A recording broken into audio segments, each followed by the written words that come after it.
Ini adalah perbedaan di antara para ulama tentang menyentuh perempuan. Apakah menyentuh perempuan membatalkan wudu atau tidak? Di dalam mazhab Imam Syafi'i, menyentuh perempuan yang bukan mahramnya. Bukan mahram itu adalah yang boleh dinikahi. Biarpun dinikahi, yang boleh dinikahi itu adalah bukan mahram. Jadi kalau bukan mahram batal wudu. Tentunya dengan syarat 5 ya. Ada pelapisnya di bagian kulit ya, syaratnya 5. Perempuan batal wudu, menyentuh perempuan itu adalah syaratnya 5. Laki perempuan. Kemudian sudah sama-sama batas dewasa. Yang ketiga tidak ada pembatasnya biarpun tipis. Kalau ada pembatasnya maka tidak membatalkan lagi. Yang keempat adalah tidak digigi sama rambut sama kuku. Jadi kalau Anda nyentuh rambut nggak batal. Ya. Kemudian di sini adalah lawan jenis. Perempuan dan perempuan tidak batal. Maka ini membatalkan wudu, termasuk orang yang semula adalah orang lain batal wudu, kalau dinikahi jadi istrinya tetap batal wudu. Itu di dalam mazhab Imam Syafi'i radhiyallahu taala anhu. Kemudian di dalam mazhab Imam Malik mengatakan tidak batal kecuali dibandingkan dengan syahwat. Lu mazhab Malik ada hujahnya? Ada dong. Mazhab Syafi'i juga ada hujahnya. Mazhab Malik hujahnya apa? Tentang kisah Rasulullah keluar mencium kening Siti Aisyah. Baik. Dan ternyata Imam Syafi'i apa tidak tahu hadis ini? Tahu, tapi Imam Syafi'i menganggap hadis itu tidak sah. Hadis tidak benar. Sehingga mazhab Malik yang mengatakan hadis itu benar mengambil mazhab pendapat ini.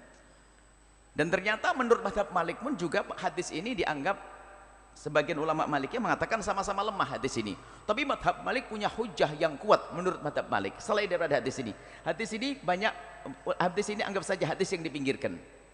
Kisah mencium. Karena mencium berarti menyentuh Siti Aisyah lalu Nabi tidak wudu. Ini diambil oleh mazhab Malik. Sebagian mazhab Malik pun mengatakan hadis ini juga tidak kuat. Baik, ada satu hadis sahih tentang Rasulullah, Bukhari meriwayatkan dan yang lainnya. Rasulullah itu kalau sholat, itu sholat kamar Nabi kan kecil. Siti Aisyah itu mu'taridatun, itu melintang di tempat sujudnya Nabi. Jadi kalau Nabi sujud itu langsung oleh Nabi kakinya dilipat. Kalau Nabi berdiri manjang lagi kakinya Siti Aisyah. Kalau nanti Nabi sujud dilipat. Ini hadis sahih, riwayat di hadis sahih. Baik. Loh, bagaimana dengan hadis ini? Apa Imam Syafi'i enggak tahu? Oh, Imam Syafi'i tahu. Coba ini. Imam Syafi'i tahu. Lalu kenapa Imam Syafi'i tidak mengambil? Nah, Imam Syafi'i juga punya rambu-rambu untuk mengambil satu hadis. Yang pertama adalah Imam Syafi'i dulu. Imam Syafi'i dalam Al-Qur'an ulamastumun nisaa. Ulamastumun nisa, lamasa ini diartikan oleh Imam Syafi'i bersentuhan. Bukan diartikan bersenggama. Jadi bersentuhan dalam Al-Qur'an. Sementara madhab Hanafi mengatakan ini bersenggama. Imam Syafi'i mengatakan, madhab Syafi'i, oh ini bukan bersenggama. Kenapa?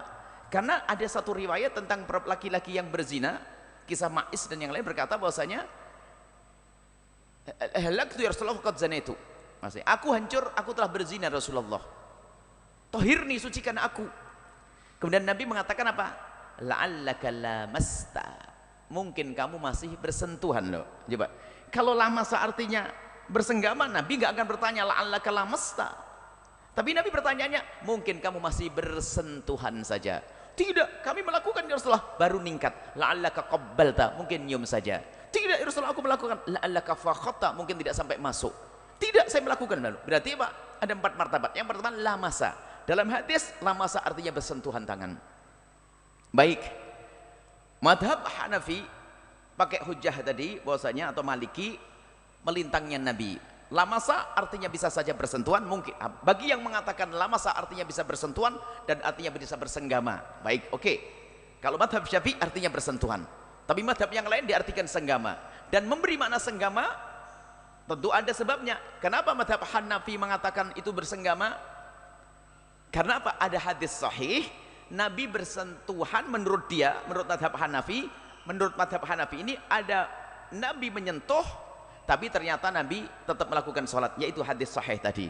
Baik, apakah itu benar Nabi menyentuh atau tidak? Yang sahih ini, Nabi sholat, kemudian Siti Aisyah melintang, kemudian kakinya kemudian dilipat waktu sujud. Setelah Nabi berdiri, kakinya melintang lagi.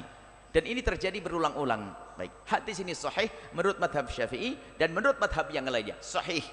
Baik, lalu bagaimana madhab Syafi'i? Imam Syafi'i kok menolak hadis ini? Bukan hadis mencium tadi, mencium sudah dipinggirkan, bukan hadis mencium, tapi hadis tentang ini, hadis sahih melintangnya Siti Aisyah waktu Nabi Muhammad sholat. Jawabannya madhab Syafi'i dalam dalil itu, saya punya Quran sudah jelas tadi. Biarpun Quran punya makna sini-sini menurut yang lainnya, tapi menurut mazhab Syafi'i, Quran tadi mengatakan bersentuhan. Tapi ya Imam Syafi'i ini nyentuh ini. Nabi tidur megang kaki Siti Aisyah yang melintang, tapi tetap sholat. Berarti kan nggak batal wudunya. Baik, Imam Syafi'i punya kaidah, bukan main-main. Semua dalil idza tatarraqa alail ihtimal saqata anhul istidlal. Kalau dalil itu masih mungkin begini, mungkin begitu, nggak dipakai dalil oleh Nabi Muhammad. Baik, sekarang pertanyaannya, waktu Nabi Muhammad melintang, Siti Aisyah melintang, pertanyaannya adalah satu, itu di musim panas atau musim dingin? Belum jelas, karena Nabi hanya menyingkirkan kaki Siti Aisyah. Kemudian yang kedua, Siti Aisyah pakai selimut atau tidak? Pakai selimut atau tidak? Jawabannya mungkin pakai selimut, mungkin tidak pakai selimut. Umumnya kalau Anda tidur pakai selimut tidak? Umumnya pakai selimut. Ya enggak? Apalagi musim dingin. Berarti ini mungkin kalau musim dingin nggak pakai selimut mati. Kalau musim dingin nggak pakai selimut mah sekarang tidak ada yang bisa menentukan musim dingin atau musim panas, nggak tentu. Berarti mungkin musim dingin, mungkin musim baik. Kalau musim dingin menjadi pasti kalau pakai selimut. Kalau musim panas saja ada mungkin, karena ada orang nggak nyaman takut tersingkap auratnya, kan begitu, sehingga kakinya ditutup. Ada atau tidak? Berarti ini mungkin sekali pakai selimut. Berarti selagi mungkin pakai selimut, mungkin pakai tidak, berarti bukan berarti Nabi Muhammad nyentuh langsung bersentuhan kulit. Berarti hadis ini dipinggirkan bukan karena hadis ini tidak sahih, karena hadis ini mungkin begini, mungkin begitu, dipinggirkan. Maka yang berlaku bagi mazhab Syafi'i adalah ayat saja. Sehingga menyentuh istri tetap batal wudu. Itu kan madhab Syafi'i gitu. Kemudian madhab yang lainnya, imam besar madhab Malik mengatakan tidak batal. Ini adalah madhab besar. Madhab Hanafi mengatakan tidak batal. Ini urusan madhab Hanafi, ulama besar. Tapi kita hanya menjelaskan madhab Syafi'i. Jadi istri Anda tetap batal wudu. Istri Anda batal wudu. Kemudian nanti di saat-saat tertentu. Tapi batal itu adalah itu saja. Kalau lagi pengen nyentuh istrinya nggak betah ya, pegang kepalanya saja. Asalkan kepalanya tidak botak. Pokoknya rambut, ada rambutnya, ke gigimu saja, gigi, megang kuku, nggak batal ya. Ini pembahasan para ulama. Maksud kami ingin jelaskan perbedaan ulama itu. Jangan Anda mencaci deh. Madhab Syafi'i jelas. Tidak usah mengatakan madhab Syafi'i salah atau menyentuh perempuan batal, goblok. Nggak boleh begitu. Lihat hujahnya Imam Syafi'i hebat. Hujah Imam Malik juga hebat.